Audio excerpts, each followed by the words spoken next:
Hello, everyone, and welcome to Art Bytes, short encounters with the collection at the Marianna Kistler Beach Museum of Art.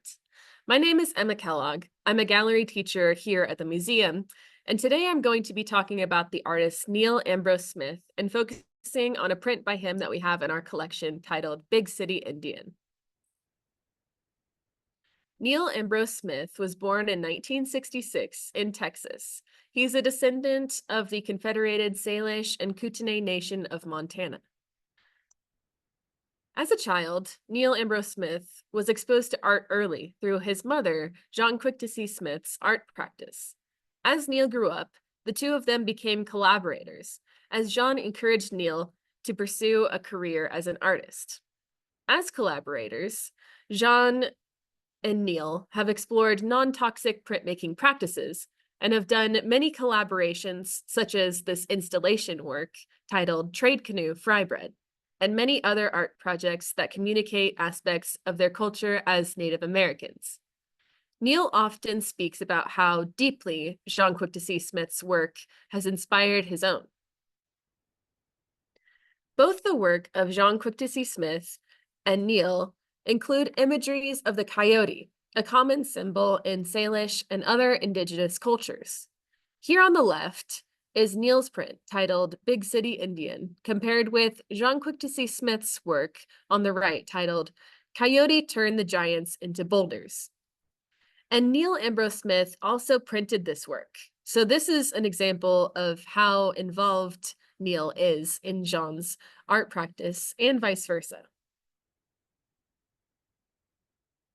Jean has spoken about what the coyote means in her work and culture, and the Whitney Museum of American Art summarizes conversations with Jean Quick-to-See-Smith about the symbolic meaning of the coyote in this quote: "Coyote, first sent by the Creator to prepare earth for people, taught the Salish about spirituality and the sacred relationship of people to the land and all living creatures."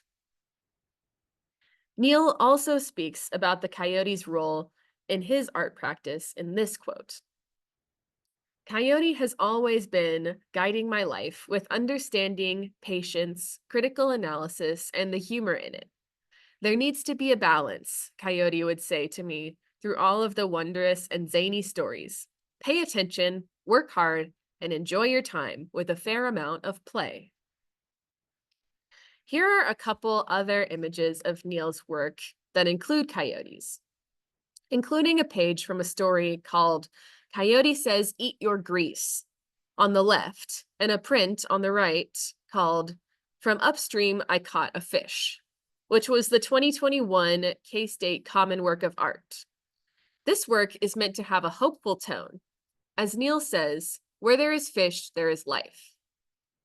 Here we see more examples of how Neal uses the coyote to tell stories and as a character to convey emotions.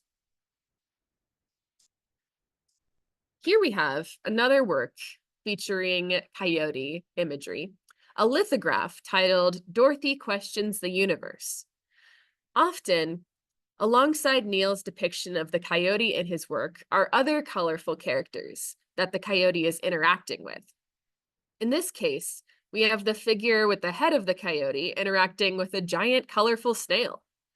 In other of Neal's works, the coyote is interacting with pop culture icons like Mickey Mouse. Through the use of pop culture icons combined with Native American symbols, such as the coyote, Neal creates a dialogue between Native Americans and American culture. In Big City Indian, an etching with hand-drawn additions on paper, there is a rich amalgamation of imagery, highlighting Neal's style of giving the viewer a lot to discover. In his Art Ideas app, tip number 16 talks about including imagery that is not visible from across the room. The viewer may ponder, study, and move from one end to the other. They may even smile, giggle in delight, or say, "Ah!" Perhaps they are reading some text buried in the composition. He also uses text in his work.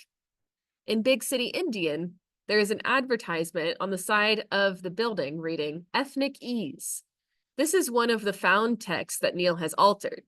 He talks about how he once saw an old advertisement with the words ethic ease, but misread it as ethnic ease and decided to use that in his work, adding an into the phrase.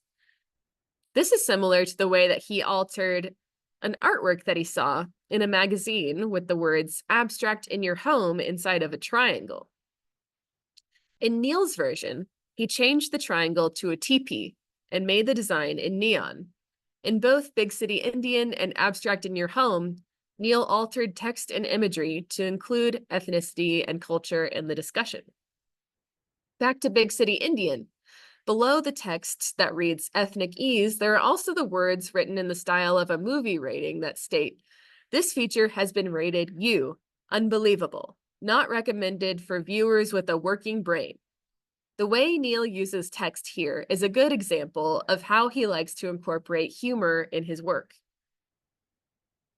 Let's also talk about the rich imagery of this work. The coyote figure is dressed up in glasses with human eyes and a zipper smile. A red boot with a striped legging struts out. There's a lot of symbolism you can make personal connections from. And as Neal says, artwork is understood through the viewer's personal lens and experience. For example, perhaps the zipper smile of the coyote could be referring to the phrase zip your lips, and as a trickster symbol, the coyote is unzipping its lips, preparing to speak. The coyote is out in the city surrounded by pop culture symbols like the advertisements and street signs that we see here. There's a street sign with the image of a bicycle above the image of a leaping coyote. This coyote is in the same shape as the coyote from another one of his works we saw before, from Upstream, I Caught a Fish. There are other images and text buried and layered into this work, semi-obstructed by other elements of the piece, creating that feeling of hunting for clues. The longer you look at the work, the more you can find. Other imagery in the work include a trail of teeth floating through the air above the head of the coyote. I will leave you with this question. Since Neal talks about how our interpretation of art depends on our personal context of what the imagery means to us, what kind of meaning do you assign to the symbols Neal uses in Big City Indian?